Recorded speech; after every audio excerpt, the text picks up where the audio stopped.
Stay in tune, MechWarriors, and welcome to what I'm kind of considering part 2 of my trailer breakdown. You see, well, I made that trailer breakdown pretty much the moment I woke up, saw the trailer, did a little bit of research to check in on a couple of things, and then I immediately went over, made the video, and posted it right away. And it actually has done really well, and I thank everybody who actually has taken the time to watch the video and leave comments of what they thought. I really appreciate just everybody sort of interacting with it, because it's been really interesting to see what everybody else kind of thinks about it, as well as the direction things are going. Well, PDXCon has come and gone, and we saw a demo that got played on screen for the brand new heavy metal that is coming out in winter of 2019, which is actually not true, because winter technically starts in December 21st. I know, that seems crazy long, doesn't it? At least in America.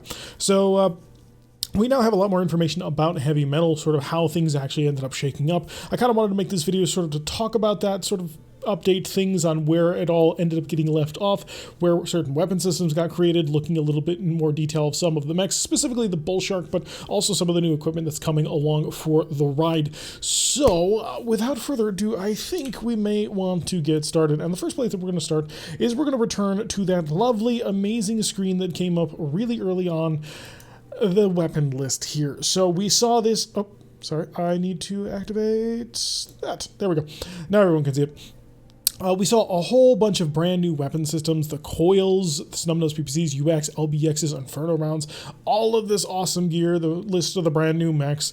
And before, we didn't really know what they were going on. Initially, I had said that I had read in a couple of places that the Coil weapon did more damage the further it went. That ended up not being the case. Coil weapons do more damage the further the unit that uses it moves.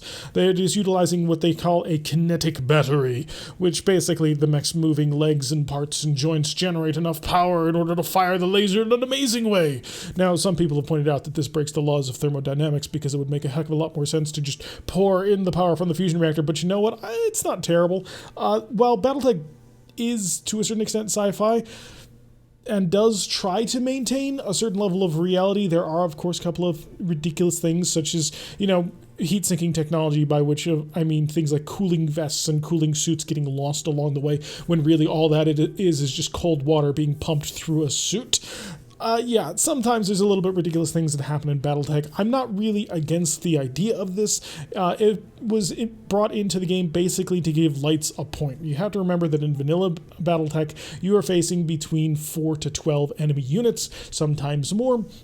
And when that happens, every single shot that they make at a mech will reduce their evasion by 1. Now, lights already have a little bit more of a buff to their evasion. They're slightly harder to hit than a normal mech, but the fact that the evasion decays, the further along you get in the game, the less and less useful lights become, and they just kind of become pointless. Now, part of the things that they ended up doing to try and resolve that was, one, give them that little buff where it's harder to hit them. Another thing was to include the ECM system on a light mech, but at the end of the day, it just wasn't really enough. So this is kind of a band-aid being slapped onto the problem to try and make lights viable.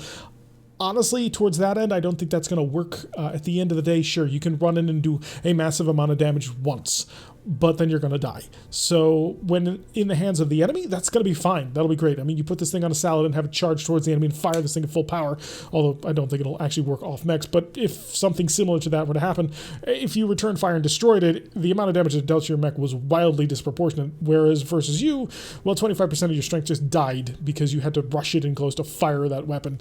So it doesn't really work super great in the hands of the players. Don't think it's going to work to sort of save light mechs. I think the only thing that is going to save light mechs is getting rid of decaying evasion, but that's a discussion for a whole other time. The Coil weapons seem interesting. Very, very powerful, though. So they showed a gameplay demo where they put a Coil L on a flea, which tells us that it is 6 tons or lighter, or around that ballpark, because the flea doesn't have much armor to begin with to strip off in order to fit that on there. And because of that, it was able to walk at full speed, because you can't run and shoot in Harebrained Schemes BattleTech vanilla.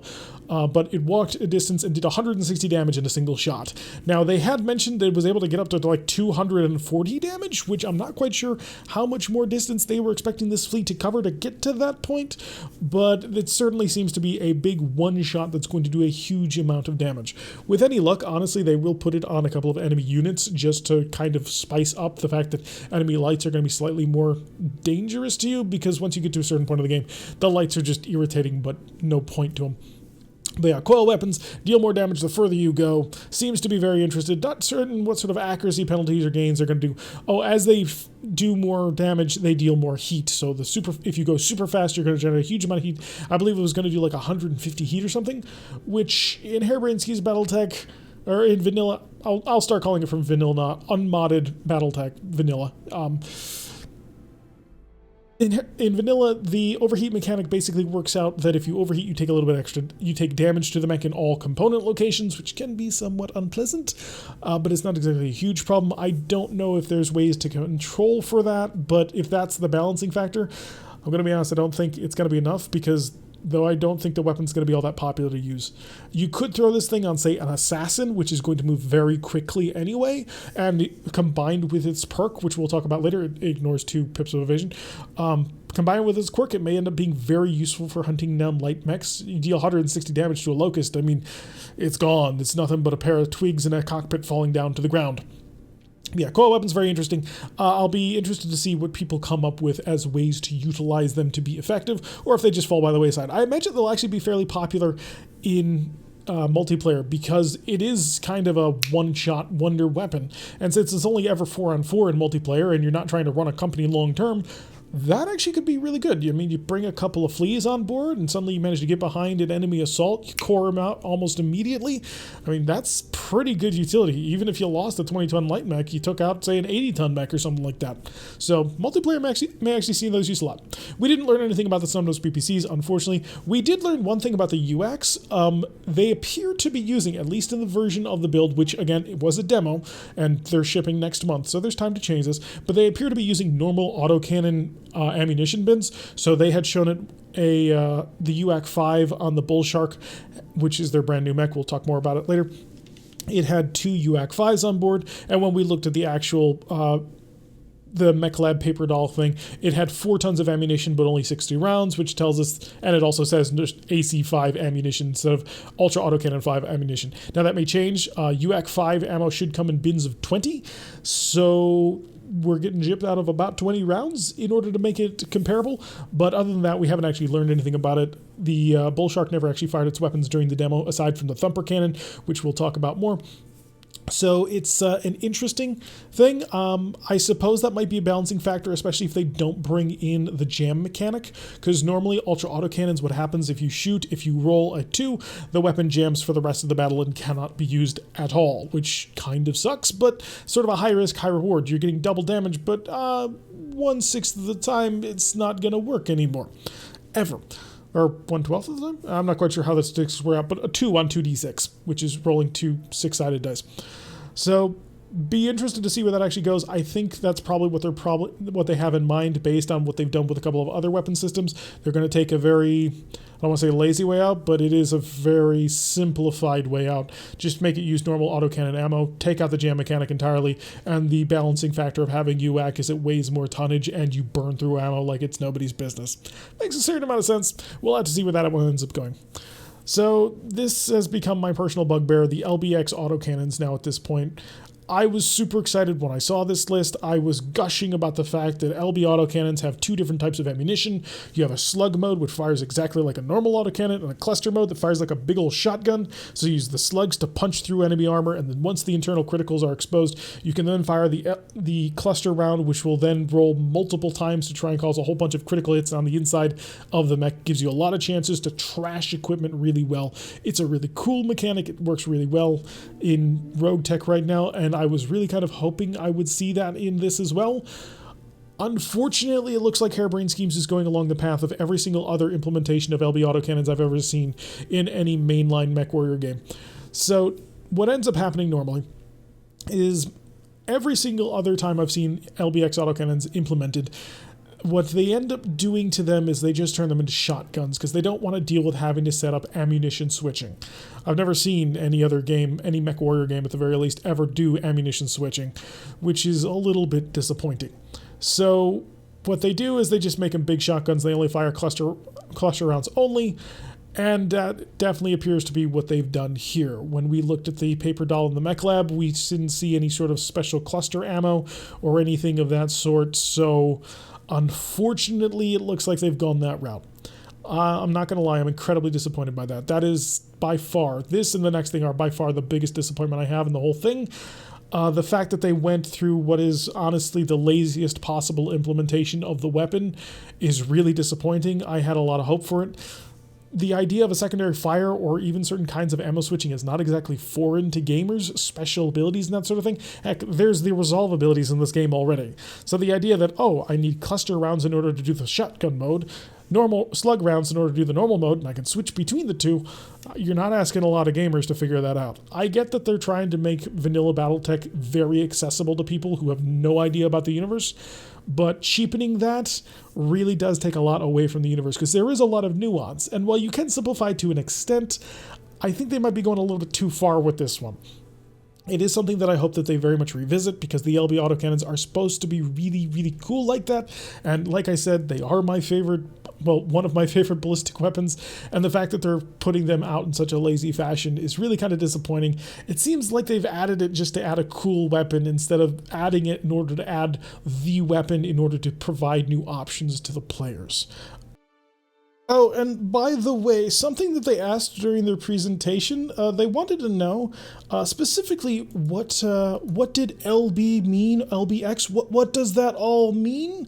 Well, it turns out we actually do know, and if we bring around Sarna, which is the greatest wiki that has ever been designed, it brings 3 options. However, the first one is the correct one, and it says LB supposedly stands for Lubalin Ballistics, the original designer and manufacturer of the weapon. So, like Kleenex. So you give me a Kleenex. Kleenex doesn't actually mean tissue, but it became synonymous with it. Other 2 options were light-barreled extended range and large-bore extended range. However, if we look at the links to the 2 supporting items for Lubalin Ballistics, we come down to the technical readout 2750 for the champion, which happens to be my favorite mech, and we come over here to the lead developer confirming it. Hi. That is a legacy of one of the very rare items where a weapon system was named by its brand rather than as a generic. LB stands for Lubalin Ballistics, who made the LBX weapons used in the Star League era champion battle mechs. Thanks, Herb. So, do I get $1 now? Just a small thing, because in case... it is a very minor point of trivia, but it did kind of amuse me. They're like, we don't actually know what that means. And it's like, I know what that means, because I kind of had recently actually read that article in Sarna. But yeah, so we do actually know what it means. Continuing down on the list, we're only going to talk about one other thing in this particular picture, and that's the Inferno rounds. Again, like the LBX autocannons, there's no ammunition switching, and this is part of the reason why I don't think UAC ammo is going to be in the game. I think it's just going to be normal ammo bins. Inferno rounds are not actually going to be Inferno rounds. In tabletop and in BattleTech specifically, Inferno rounds are a different form of normal types of ammunition. So you will have SRM ammunition, and then there are SRM Inferno rounds or Inferno SRMs. And what those end up doing is they reduce their damage. It reduces the damage down to, or in tabletop it takes away all damage entirely, but in BattleTech it reduces it by like 4 or 5 or something like that. So it does like 1 or 2 damage, and then gives you 5 heat, whereas in tabletop it's 2 heat per SRM that manages to hit. So you can really ramp up the heat doing that, and it's a really cool way of utilizing a weapon system to not do damage, but for crowd control. Because a mech that is overheated and shut down is obviously not going to be turning around to fight you, even though you didn't actually manage to blow him up with your massive SRM volley. I was excited expecting this to be LRM and SRM ammunition, maybe even some form of machine gun ammos. I was really, really excited. Well, it turns out that's not going to be the case. The Inferno rounds we saw in the playable demo was they mounted 3 of them on an archer in place of one of the LRM-20s, and they fire 2 missiles which deal 2 damage and 5 heat. They are incredibly boring and disappointing. So it's basically an SRM-2 in terms of how many missiles you're getting, and just purely judging by the fact that they removed an LRM-20 off of an archer and put on 3 of these weapon systems, and I assume they have an ammunition store, I'm guessing each Inferno round is worth 3 tons of weight. Same thing as an SRM-6, so if it's in the missile category, you've got your 3 Infernos, a ton of ammunition, that's your 10 tons, and you've got the LRM-20 and 10 tons worth of your Inferno stuff. When it hits, it deals additional burning damage. It applies the burning gel status effect onto a target, so it burns it for that turn and the next turn. But honestly, that's really anemic. Now, that is more powerful in vanilla purely because there's fewer ways of taking care of heat. You're generally limited very much unless you have very good pilots. But at the end of the day, it's really anemic compared to what it should have been. I understand why they did it. Well, there's a few reasons why. One of which is it's a really lazy implementation of the weapon system, so it's easy to just put it in there, which again makes me kind of think, hey, we're just going to put the weapon system in instead of trying to put it in what I would personally consider to be properly. But that is, of course, me getting a little bit high and mighty. There are a lot of time crunches that they're under, lots of optimizations. I do want to place in the caveat, even though I'm saying it's a lazy way of implementing something, I'm not calling the devs lazy. I'm just saying that this particular implementation is lazy. There is a bit of nuance there that I hope that they understand should they ever actually run into this video, which if they do, hi guys, I love your work. But this really is not a great way of implementing Inferno rounds. But another reason why I can understand why they did it, Inferno rounds are really, really hard to balance. Because when you've got an SRM that is suddenly going to deal 2 to 5 heat potentially, or theoretically it should be doing 6 heat per SRM if we want to apply the normal heat statistics into the game, that is just a nightmare to balance. Because you can spam SRMs and LRMs really hard. In fact, spamming SRMs is really important early game, unless you can boat medium lasers. But even then, you can easily get SRM 18s on top of a target. You pack that in with 6 heat per, I mean, you're dealing 108 heat out of that alone. You will shut down a mech instantly if you get all hits. So I can understand they wouldn't want to try and enter into that balance problem, but I'm still not super happy about it. I kind of would have preferred if they made it so that Inferno SRM ammo bins were, say, half the amount of SRMs as normal for the same weight, or some other way of balancing like that. But to just turn it into its own weapon system just makes it feel, well, really lazy, which was a lot of these weapon systems, unfortunately. So, gotta say, I'm really disappointed about the shotguns. I'm really disappointed about the Inferno rounds. I really wish that they had gone in on the ammunition switching system. That way, like BattleTech, you would have a lot of different options, and that would sort of tee them up for future expansions where they could bring in even more ammo types, rather than just setting up a precedence where, well, we're just going to add an entire brand new weapon launcher to the mix so that we don't have to put too much thought into it. I really don't like that particular approach that it took. But on the bright side, that's the last of my real major complaints. The rest of the stuff we're going to be talking about is some interesting things and some theories about what is moving forward, especially with the Flashpoint. And we've already gone over this. If you want to learn more about what I think about this beforehand, definitely check out my original trailer breakdown. We go in for an hour and a half talking about all these mechs. Alrighty, so what to talk about next? Well, I think what we want to talk about next is... we're going to pop over here for optimized capacitors. This actually gives me a really good list of, well, all of the mechs here that I can point to and talk about. They did hover over several of these and talk about several of these. I will, of course, talk about what they talked about. But for the first half of showing this mech lab, they had this little picture over here, right over here. So that makes life just a little bit more difficult to try and explain and show pictures. I do actually have pictures, which I will show up on the screen for what we could actually find. So one of the things they wanted to do for all of the mechs was they wanted to give each mech a purpose, a point, and they wanted you to lean into sort of their lore idea. They really wanted to talk a lot about trying to be faithful to lore here, and while they haven't been fully faithful to lore, I understand why they were making a big deal out of it, because they're about to get yelled at by a lot of people for a lot of the things they've done. Pretty much that entire weapons list doesn't show up for another 2-3 decades. So they wanted to make sure they were letting people know that they did care about the lore, and I believe them. 100%. In order to do that, they wanted to sort of push in the idea of certain mechs should do certain things, and you should be encouraged to play to their lore ideals. So, because of that, most of these mechs got some form of equipment. Now, they didn't say what the flea got, and I have no idea what it got, so we don't really know. It might be an evasion boost, because every time they moved that flea, it was a massive amount of evasion. So it may be something like that, but slick actuated. But they gave you an integrated piece of equipment onto the mechs in order to make them special. Now, we've seen integrated pieces of equipment before. We've seen it on the Cyclops in the battle computer that's in the head, and we've also seen it first in the Hatchet Man with the hatchet. If the piece of equipment gets destroyed, doesn't matter. When you come back to your mech lab to fix it, it'll be repaired no problem at minimal cost to you. So it'll be another piece of equipment that you can't pull off, you can't move, you can't do anything to it. It's part of the mech. It is a thing about the mech, but you never have to worry about losing it, and it'll help encourage you to play towards the strength of the mech. So again, we don't actually know what the flea ended up coming up with. The flea, for some reason, they didn't talk too much about it, other than making like little jokes about how cute and tiny it was, and to be fair, fleas are cute and tiny.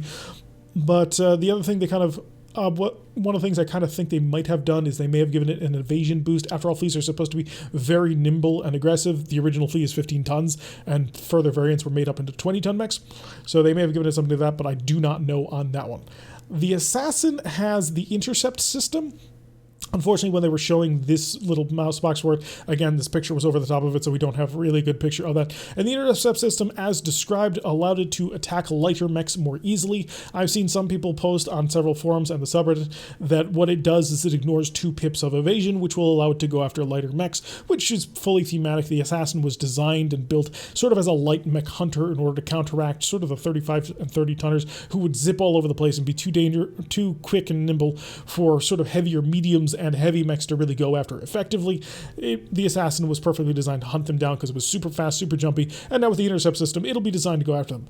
I imagine that's actually going to help the Assassin out a lot early game when your pilots are terrible and you can't hit the broadside of a barn. You load up an Assassin with a whole bunch of medium lasers or SRMs, and you go light mech hunting with it. This actually makes me change my mind about the Assassin. I did say before the Assassin was going to be basically a cannon fodder mech.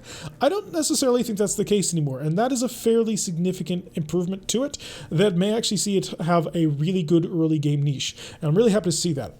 The Vulcan, again, we didn't actually see it, but what they ended up telling us about it was that the Vulcan is going to have a longer range on its support weapons. So I'm assuming the Vulcan is also going to have a metric ton of support weapon slots. I'm kind of thinking super large fire starter, 5 tons heavier fire starter, and that is going to be longer range weapons. This may end up becoming sort of your natural evolution from the fire starter into the Vulcan. You'll get rid of the AC2 because it's too gosh darn heavy to actually use, and it doesn't build into the advantages you've got.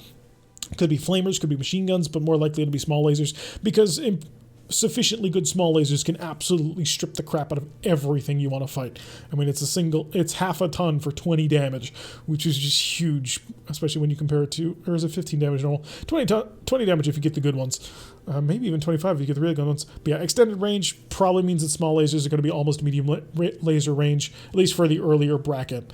So I don't know if that's going to fix anything. Like I said, may become the natural evolution of the fire starter. You'll put flamers and jump jets and move it really quickly, and it'll be a little bit more survivable, but I don't really see the Vulcan sort of changing up anything all that much. I said before it was going to be cannon fodder, and I kind of still stick by that. It's probably going to be the cannon fodder mech, but hey, I love the design of the Vulcan. I think it looks really cool, so I'm not going to complain. The Phoenix Hawk, again, another one of the mechs they talked about but didn't show us anything for, and the Phoenix Hawk is going to have a special system which allows you to be more accurate after jump jets. What that actually is going to be, aside from just, I suppose, not the -3 you're going to take, that'll be cool, I guess. It means it's very nimble. It's a super aggressive Vindicator. I said it before, I'm going to say it again. That's exactly what it's going to end up being. You're going to have a lot of energy slots should you choose that you want to go a little bit more heavily in towards medium laser spam. But other than that, yeah, it's not going to be anything special. It did have a lot of support slots, though, because it's got, the machine guns on board, so you might be able to cram in even more lasers onto it, which is always a fairly decent improvement in your firepower. But yeah, better accuracy after jumping, or better jump jets is one of the ways they try to describe it. So that'll be interesting to see how it plays out. It's in the 45-ton bracket, though, which is a really crappy bracket, unfortunately. So this is going to be your fast alternative to your Vindicators. The Rifleman, they kind of insulted my Rifleman a little bit. They said it was trash. They are wrong. The Rifleman is amazing. How dare you, sir?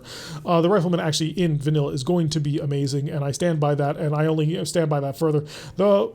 The Rifleman has a rangefinder suite. Again, another one they talked about, couldn't show because the picture was in the way. Also, they were talking about on the battlefield. But the rangefinder suite gives you enhanced vision, enhanced weapon range, and reduced recoil.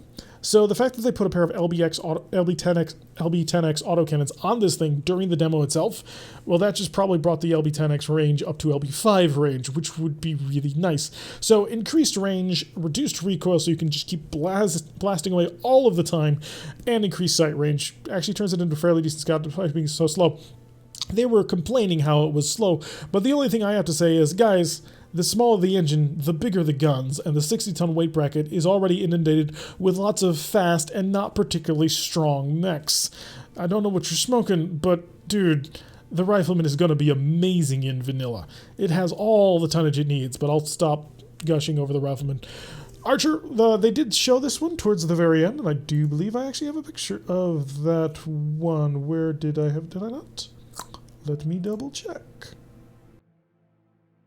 couldn't find it. However, the system is not all that complicated. Basically, what the Archer's system is the missilery system, and they made the explicit point of pointing out that missilery actually is a word, and I'll take them at their word for that. And basically what the Archer is going to have is plus LRM scatter, which I assume means that all the LRMs are going to cluster in a much more narrow spot should you choose to use them, and plus 75% SRM stability damage. So, decent, nice, but the Archer definitely is going to be able to make great use of that with its LRMs. I did mention early on the Archer was going to be a very solid choice for even just the stock builds, especially if it's going to be fighting against you, and with the missilery system, it's going to be really dangerous actually. So you're going to kind of want to avoid Archers or getting close to beat the ever-living crap out of them. One interesting fact to know, I am assuming at this point that Infernos are currently going to be, they're right down here, are going to be a missile setup. And if this is the case, then we're looking at least 4 missile mounts on this Archer. I'm kind of hoping for more, but that means that if you wanted to, you could turn this thing into a close-range brawler just by replacing them all with SRMs. Can you imagine an Archer that is packing nothing but SRMs? You get close to that thing and it's going to beat the ever-loving crap out of you. However, leading into the LRM cluster bonus might be a little bit better of a way to go. After all, if you can focus all of that damage, you're probably going to be more efficient than an SRM that is just going to nail the damage. So from the front, an LRM Archer is going to be more dangerous. From the side, or behind, mostly to the side, an SRM Archer is going to be much more dangerous just because more hardpoints, large mech, centralized locations of what to actually attack. So yeah, the missilery system giving you plus LRM cluster and plus 75% SRM damage depending on your particular poison. So on to back to the capacitors actually. Alright, so the optimized capacitors on the Warhammer, they mentioned the Warhammer is designed to go into battle, slug it out, firing PPCs everywhere, and to that end they gave it plus 20% energy damage. Which is huge. That's really big. That's not something that you want to mess with, but pair that with the following.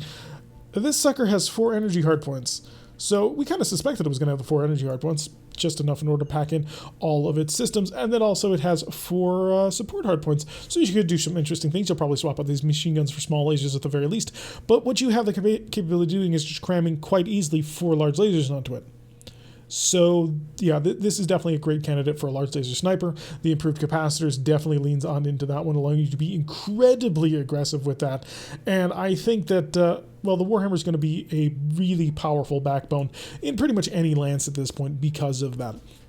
It has the hardpoints to make it work, has a single ballistic and a single missile. Where is that ballistic anyway? Oh, there it is. So if you wanted, you could run an Ultra Autocannon 20 on this thing if you wanted. It has the tonnage available to do pretty much anything you want. So with this system, you're definitely going to want to lean a little bit more into energy. I don't think you're going to want to lean so heavily in energy that you take, awesome levels of PPC, which would be 3 or 4. But definitely this is going to be a fairly solid, reliable lineup. You probably could load this thing out with the 4 large lasers and then maximize the armor, and you'd have a really solid mech that can just tank forever while sniping at the same time. Or, lean more heavily into the PPCs and just plink absolutely everybody, and you'll probably pretty gosh darn successful doing that one. All right, moving on to the next one. Of course, we have everybody's favorite, the Marauder. The Marauder is, of course, a 75-ton heavy mech, and as you can see, it has a Lance Command mod, which gives you plus called shot and minus 10% damage. So this gives you 10% damage reduction. Nobody knows if this stacks yet. So if you have 4 Marauders, does that mean that you can have 40% damage reduction? And if I combine that with Bulwark while being in cover, does that then give me 100% damage reduction? I can't imagine that it works like that. I am being facetious, but still, 10% damage reduction is huge. If a Marauder is not part of your lance, you're probably doing something wrong, or you're fielding a Steiner Scout Lance, in which I can't complain. By the way, I just want to say the import for this thing is absolutely gorgeous, and I love how they made the medium laser stand out a bit more.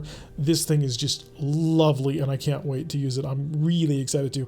But yeah, reduced damage and improved called shot, which Well, you put an AC-20 on this thing, and I'll be really interested to see just how much improved that call shot is actually going to be, because this is an AC-5, so you're going to need to find 7 tons. Oh, look, I'm going to pull out a PPC. In fact, I'll probably pull out both PPCs. I'll try and see about cramming in large lasers instead and go AC-20 and maybe larger just to spam the mediums. 4 mediums and an AC-20 is a solid lineup, as we saw on our Cataphract. And if it's got an improved call shot plus call shot mastery, I mean, are we talking like 30% accuracy on headshots? I don't know. It's going to be interesting to find out. Let's see, did we... Archer... Oh yeah, the Annihilator, again, another one that they didn't see, but they did talk about it. They said that its particular quirk made it super hard to knock down, because they described it as a mobile siege tower, which is not an incorrect assumption at all. So apparently it's going to take even less stability damage. It will be almost impossible to knock down, which is good, because, you know, one of the more annoying things about the way that people try and play this game is that just sort of trying to flood the enemy with stability, knock them over, go for the easy kills. That'll hopefully make it a little less common should the Annihilator show up a lot, although the Annihilator is probably not going to show up a lot purely because it's a Wolf's Dragoons almost only. In order to get Annihilators, you need to be approved by the Wolf's Dragoons, and that's probably not going to happen. And the last mech, of course, is the Bull Shark's Thumper Cannon, which we're going to take a look at. And the Thumper Cannon is artillery. It weighs 10 tons, which tells us it's a Thumper Cannon, not a Thumper artillery. There are 2 different Thumper systems. One is a Thumper Cannon. It is 10 tons. The other one is Thumper Artillery, which is 15 tons and can fire multiple maps away. So this is the smaller of the weapons, and Assault Artillery is a pretty great name for it. And it also is noted that a single artillery piece, maybe only a single artillery piece, only mounted on a single mech. However, they have mentioned the Thumper Artillery Cannon is integrated equipment. It cannot come off. And in fact, now we're going to take a look at the Bull Shark specifically so we can check that out a little bit. Thumper Artillery Cannon is integrated equipment, can't come off, always equipped on there, takes up 8 slots, 10 tons, which is pretty heavy, but with what we saw that it can do, that's actually not all that terrible. And in fact, we have a picture of the Thumper Artillery actually firing. In fact, I will bring that up now so we can go back to the Bull Shark to talk about it a little bit more. But as you can see, its actual ability, once you're in combat, you can use it twice. It takes in one of the EWS slots right here. So it shoots twice, fired artillery attack the target scenario for 10 to 50 damage per location on units within the blast radius, has 2 uses per mission. When they fired this thing at these 3 mechs, all of them took headshots, which kind of indicates that it's going to do it to all locations. That might be a little bit overpowered, because if you can guarantee a headshot on multiple targets at the same time, that might be a little ridiculous. This is certainly a way to get people to not cluster around a Raven, should that be something that happens a whole heck of a lot in multiplayer, and I'm afraid I don't actually know. But yeah, and also this guy, he's very much within the blast radius. So it's not quite capable of doing a headshot. You've got 61 health in your head, but you come pretty gosh darn close. But yeah, the variable damage and just the amount of damage that it's going to do is fairly gigantic, and it is incredibly powerful. I do want to make one note on this. The LBX autocannons, this thing has 2 tons worth. We're currently looking at a Bull Shark. You're noticing it shows 21. This has got to be a graphical glitch. The Rifleman shows the exact same setup, having 21 rounds. However, after firing a single round of both barrels on the Rifleman, it went down to 18 rounds. So this has got to be a graphical glitch. It's only got 2 tons. There's no way to divide 21 by 2 and get a normal number that does not have a decimal. So this has got to be a glitch of some description. At least that's all I can possibly assume. But yeah, we're going back to the Bull Shark, so we can talk a little bit more about this Bull Shark, because we've gone through most of the things. Now I want to talk and conjecture a little bit, sort of make a few assumptions. Oh, come back, thank you. Sort of make a few assumptions and also talk about the Flashpoint that's coming on. So the Flashpoint that's coming on is from Unknown Origins. And the Flashpoint is their excuse to be able to include all of this extra awesome gear. Now, taking a look at the Bull Shark, something didn't seem right to me, and so I talked to my buddy Sprogue about it. Sprogue is sort of our community manager, and Sprogue looked at it and he's like, that's not right either, and we started looking at the numbers and started crunching them, trying to figure out just how much tonnage does this thing have available, and where's it all coming from? The first time we looked at it, we didn't actually have the information about having it negative recoil or negative tonnage on its weapon systems. So we were coming out with truly gigantic figures for how much tonnage this thing has available. And then we finally managed to get our hands on this picture, because I had to go. I wasn't able to actually find this on Twitch for a little while until I finally got back to it. And once we had this picture in our hands, we were able to sort of sort things out a little bit better, but still didn't make sense because there is just a gigantic amount of tonnage here. First things first, this thing has 1450, something like that, in terms of armor, which is 18.5 tons. For reference, an Atlas normally should have 19 tons of armor. So the rumors that some people had been saying that this was going to be a very slow, poorly armored, but very powerful long-range mech, well, that's bunk. I'm sorry, but this thing is not poorly armored. This thing is very, very sturdy.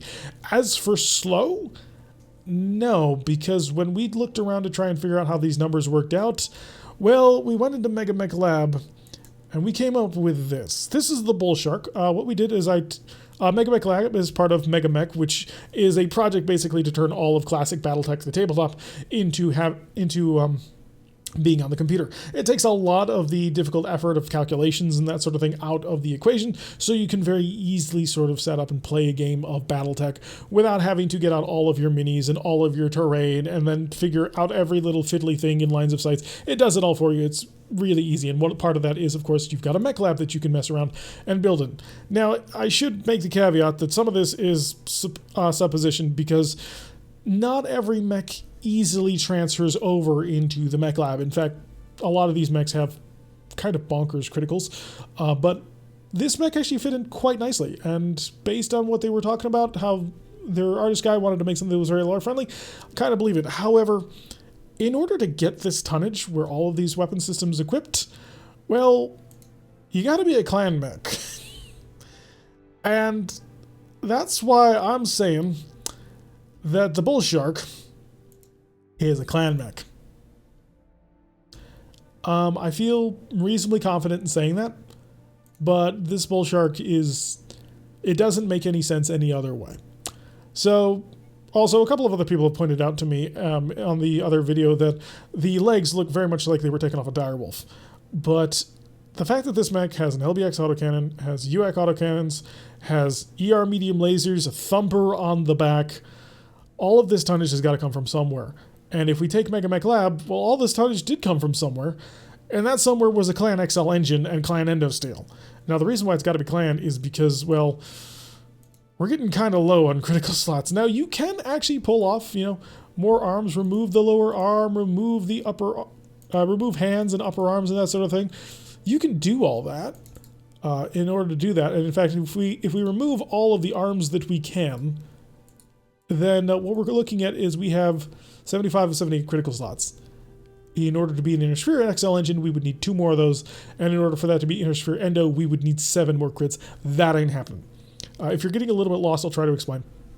So, most engines in BattleTech are just normal fusion engines. They take in no additional slots in the side torsos. They're very simple. They work out quite nicely. However, they're pretty heavy. And throughout the timeline of BattleTech, which lasts for literally hundreds of, 1,000 years. 25s? No, we're not to 35s yet. Hundreds of years. They create new engines, and one of those is the XL engine. Now, the XL engine takes in 3 critical slots on either side. However, the clans, which are these sort of roving, practicing Darwinists throughout the stars with better technology, came up with a better one, but it only takes up 2 slots on the side. And then they have better endosteel. Endosteel is the structure of the mech. Well, it's a form of structure of the mech, which is lighter than normal. However, it's bulkier, so it takes up more critical slots, of which you have 78 in classic BattleTech. It's a different number when you're playing vanilla Harebrained Schemes BattleTech. And then there's the factor of so in order to get the tonnage, the empty tonnage of this mech, once you go in and you calculate everything on this Bull Shark, you come up with, I think it's like 75.5 tons, which is a lot of weight on a 95-ton mech. The only way to get that is if you've got an XL engine. The only way to get that, in order to get the exact tonnage value, is an XL engine moving at 3.5, which is the same size of an same size as engine as is in an Atlas and a King Crab, so you're moving just as fast as those. So thoughts that it would be extra slow are not correct either. And endosteel, and you get bang on perfect the empty tonnage for that. The next thing that kind of makes me think this is a clan mech is if we look at the UAC 5 and the LB10, we'll notice the UAC 5s are -2 tons and the LB10s are -1 ton. Well, so far, Harebrained Schemes has been pretty good about keeping weapon tonnages consistent with their tabletop origins. Well, if we take a look at that, what we end up coming with is we come over to this equipment slot here, and we take a look at ballistic weapons. We go to LB space 10. We have a Inner Sphere LBX autocannon and a Clan LBX autocannon. The Inner Sphere is 10 tons. Or the Inner Sphere is 11 tons. And the Clan one is 10 tons. So that's the -1 from the ++. But if we go over to Ultra AC/5, we'll notice that the Inner Sphere Ultra 5 is 9 tons and the Clan one is 7 tons, which just so happens to be coincidentally attached to the fact that the Ultra Autocannon 5 is 2 tons lighter. So the tonnage only lines up if you have a Clan XL engine and Clan Endosteel. It could be Inner Sphere and it could be Inner Sphere for the XL and the Endo, but the crits don't work out, so that's why I'm insisting it's Clan. And the tonnages on these weapons, clearly Clan. And then the double heatsink kit's in here. Also a Clan double heatsink kit because the critical slots, again, don't work.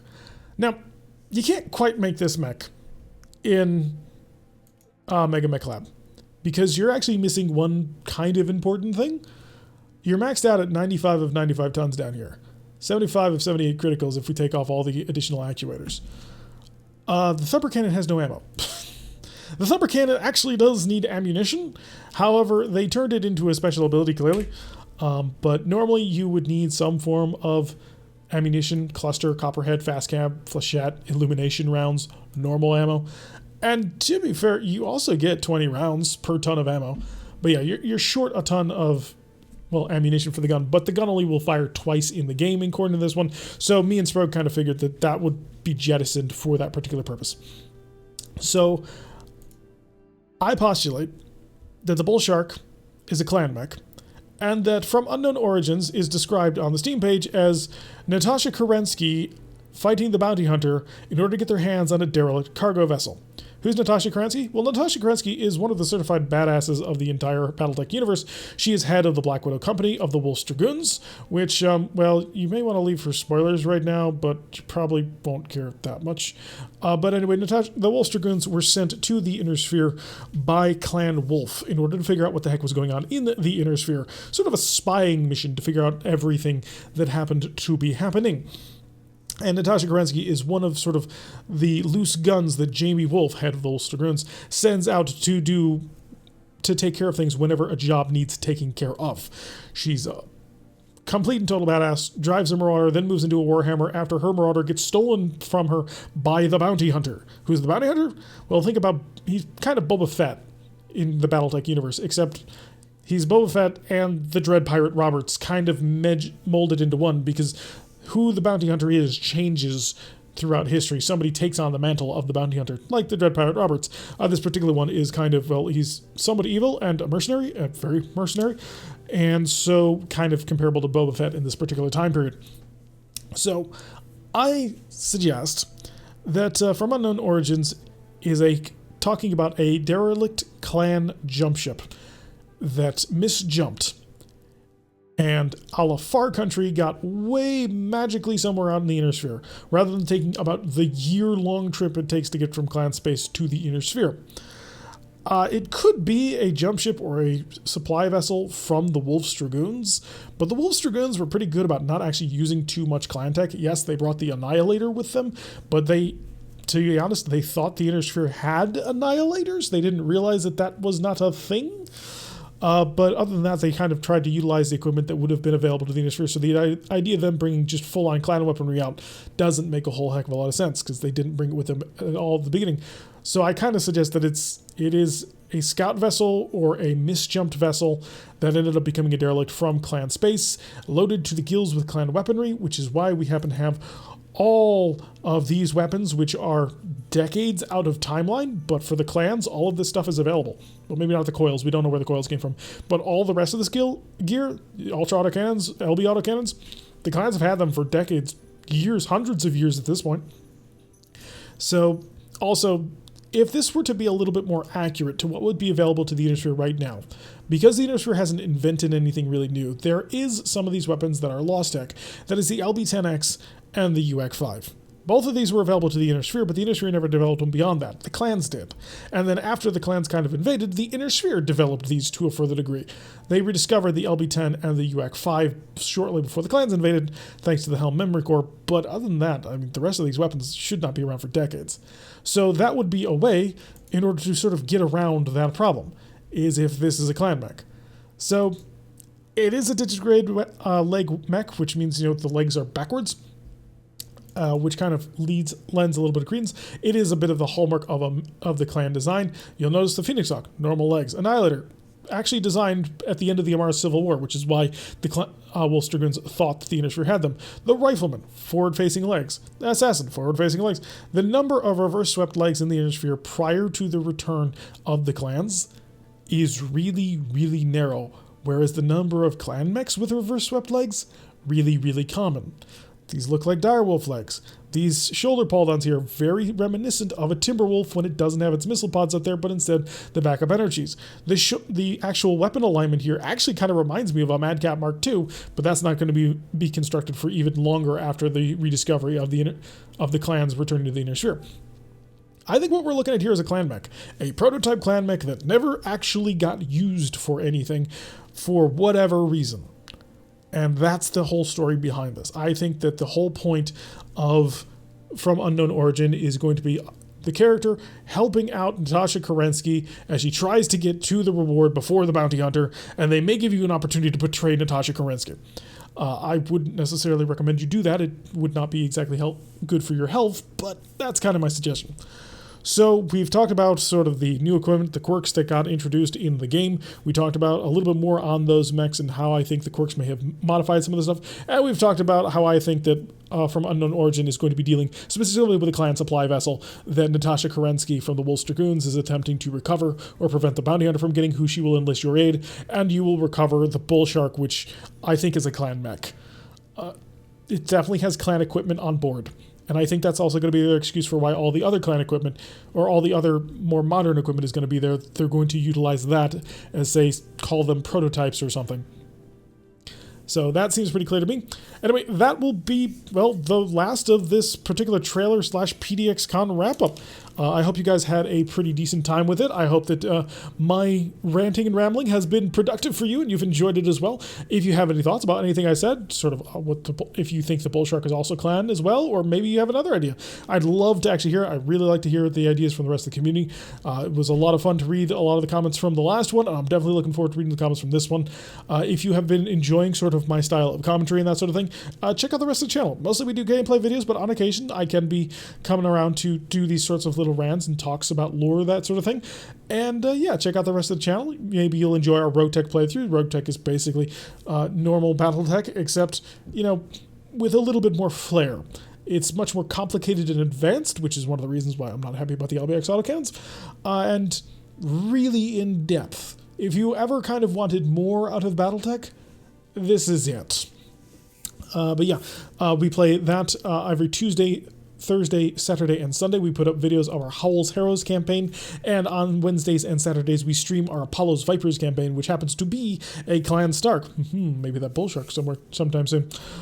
So currently running through a Clan Star with the Apollo's Vipers. We have a lot of fun with having people on over. We build quite a few different mechs based on the suggestions from the community. It ends up being really interesting. We happen to have a Firestarter 2C called the Drop Bear that was created by a couple of Australians, who the mech has proven to be incredibly effective.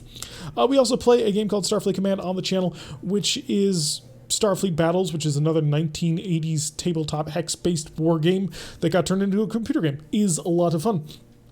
I have been Tyrek. I hope that you enjoyed that, and I will see you all in the next episode.